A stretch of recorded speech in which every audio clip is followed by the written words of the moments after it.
Hey guys, so I'm going to be doing a new series on the channel. I've actually had a lot of people ask me to do tutorials and stuff like that for this game, and the reason why I haven't done that in a while is because each character is so different, and there's different ways to play with each character that it would be really...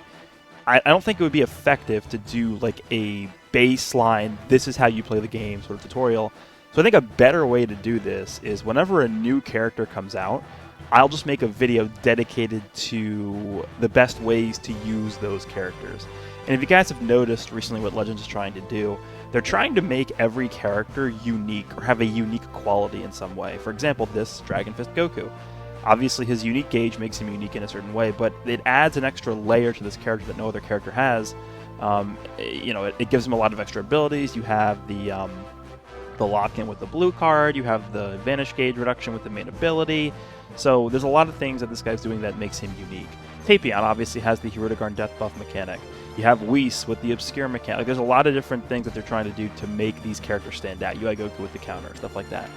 So let me know down below if you guys are interested in this kind of content. I usually don't really do instructional videos, but I think there's been enough demand and people requesting that I do stuff like this that it's worth doing. So with Dragon Fist, I think what I'm going to be doing for these videos, by the way, is I'm going to be highlighting like 1 or 2 points of each character, and I'm going to be showing how you can use those, like the mechanics that these characters have to make them better. In this character's instance, there are 2 things that I think that make him really, really good. The first one is, obviously, they're both linked to his unique gauge because that's what makes him different. The first one is his blue card having lock-in potential when he has his gauge filled. So when you use the blue card, let's actually take a look at what it says. You inflict all enemies with no switching for 3 timer counts upon activation when this character's unique gauge is full. So something you can actually do, and I'm going to actually jump into the try screen with this Goku. What I could do is I could show this in a replay, which I actually do have a replay that I'll show you guys later on in this video, but for the first instance of what I want to show you guys, let's go ahead and try blue card. So let's fill up our gauge here. And let's get this going here. So the thing with this guy's lock-in potential, right? And this is not just specific to this Goku either. Like any character that has like a locking in ability can do this, but the reason why this Goku can do what I'm about to say a lot easier than a lot of other characters is because it's tied to his blue card. So something interesting here, so we have our full gauge built up here, right? So let me just get rid of this green card here. One thing you can do with this Goku is you can actually intentionally drop the combo with the blue card, and then if your enemy vanishes, you rush, and you can guaranteed hit that character with the rush because they're locked in and they can't switch.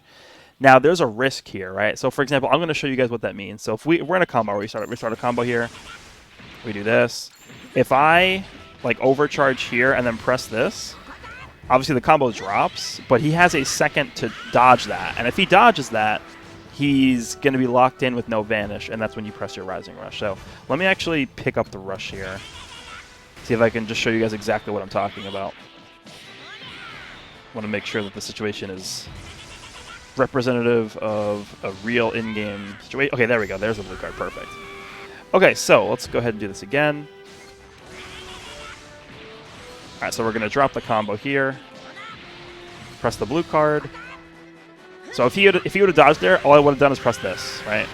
And there's almost nothing he could do. And when I say almost, there are a few ways they can get out of that, but it requires you be very good at the game to be able to do that. The first way to avoid that is to simply eat the blue card, right?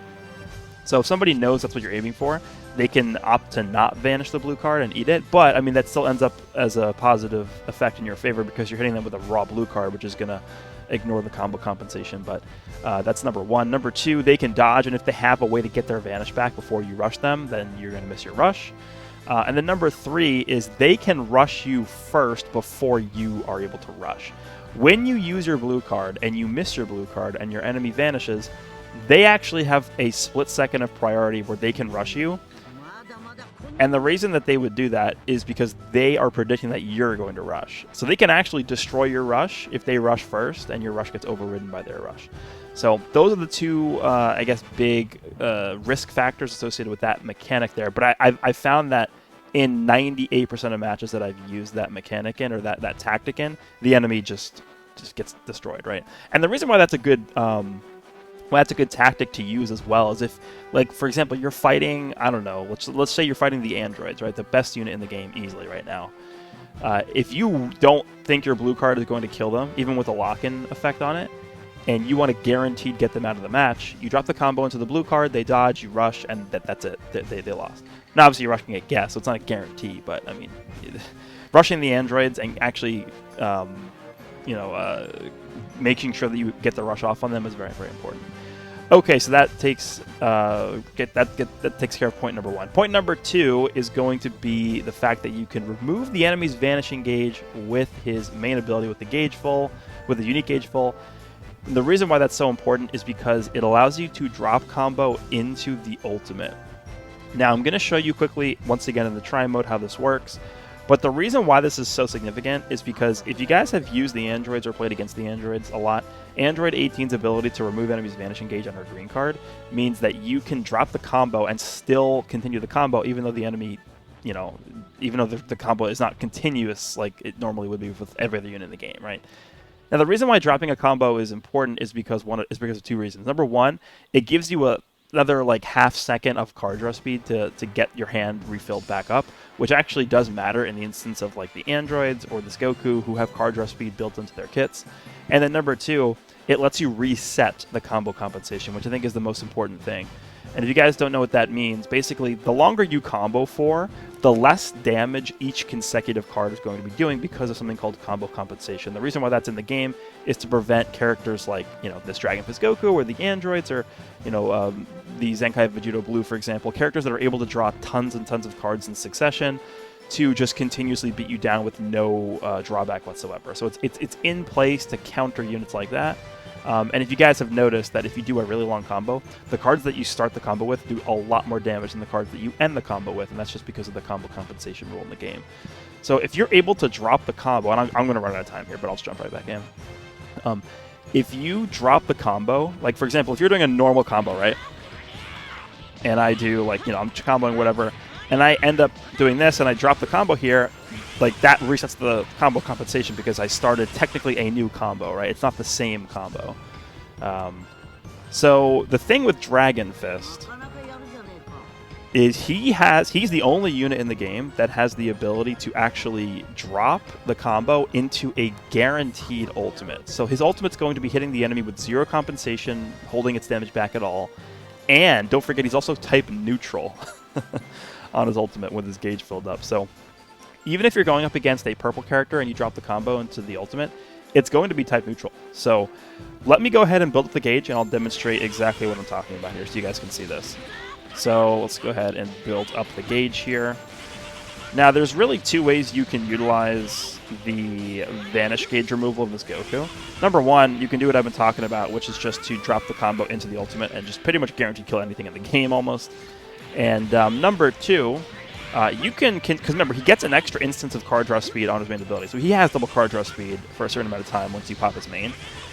Instead of using the ultimate right away, you could potentially continue to combo the enemy with normal cards. So let me just get this out of my hand. Let me get this out of my hand.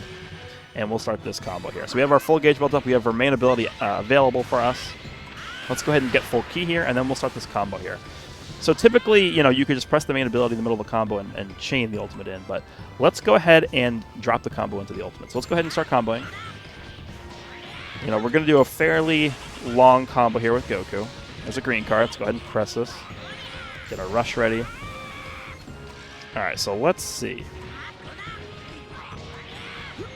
There's a blast. So I'm actually going to overcharge here. Press this ultimate. And at that timing that I just did, you notice that his health went back up right before the ultimate hit him. That's because the combo dropped. But because he has no vanish, there is actually nothing he could do to stop that ultimate. 2.6 million on that ultimate, plus all the damage we did beforehand with that long string of combos. So there's 2 things to note about this. Number 1, it's pretty much going to kill anything in the game, right? That's very clear. Number 2, the enemy, while they can't really do anything to avoid getting hit by this, they can switch characters still. So if you're fighting somebody who has 2 characters or 3 characters alive, at the end of the day, if they want to switch to another character, they can do that. But it's still they're still going to get hit by a raw ultimate no matter who they switch to. So I am going to show you guys a replay. Oh, the date has changed. Okay. I'm going to log in, and I'll show you guys a replay of a fight that I did this in, just so that you guys get a good representation of how this actually works in-game. But it is, again, it's one of the most powerful effects in the entire game. Off the top of my head, the only way to counter that would be if you had, like, Namek Goku use a blue card. I think that's the only way you could really counter this. Because even if the enemy predicts that your combo is going to be dropped and that you're going to ultimate them, they can't rush you, because the rush will just get destroyed by the ultimate. That's how the timing on that works. So let's go into PvP. Let's look at battle history. I believe it's the last match I played is the one that I did it in. So let's see if we can find this, and I'll show you guys how that works in a real PvP environment, and then I think we'll wrap up this video, because those are the 2 points that I really wanted to show. All right, let's go into here. Obviously, this guy, you know, he has some decent stars in his characters, but it's not like anything crazy. Let's go ahead and jump into the replay here, and I think what actually ended up happening in this one was he did switch characters. A lot of times people do that because they think they have enough time to switch, but they actually don't. So let's forward this for now, and once we get to the part where it happens, we'll slow it back down. So again, the important thing is for this Goku, remember, you have to build up his gauge first. You can't do this without his gauge being built up, otherwise he's not going to be able to remove the vanishing gauge, right? So we will get to that portion of the fight. I believe it actually ends up hitting the Gogeta here, so. Alright, let's see. Alright, there's Oob's green card, everyone's favorite. Alright, Vegeta's comboing as he rushes. That's fine.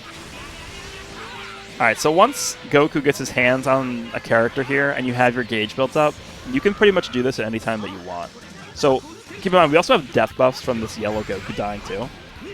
So let's see. So the gauge is built up here, right? Let's see how this works. So normally, this right here would be a drop. That right there typically would be a drop.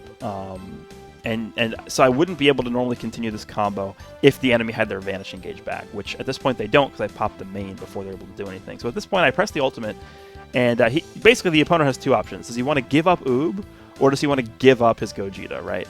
And I think what ends up happening here, and again, this happens a lot when you do this this technique, is the opponent assumes that they have enough time to switch and vanish, but in reality they don't. So what happens is Gogeta ends up getting incinerated by this ultimate.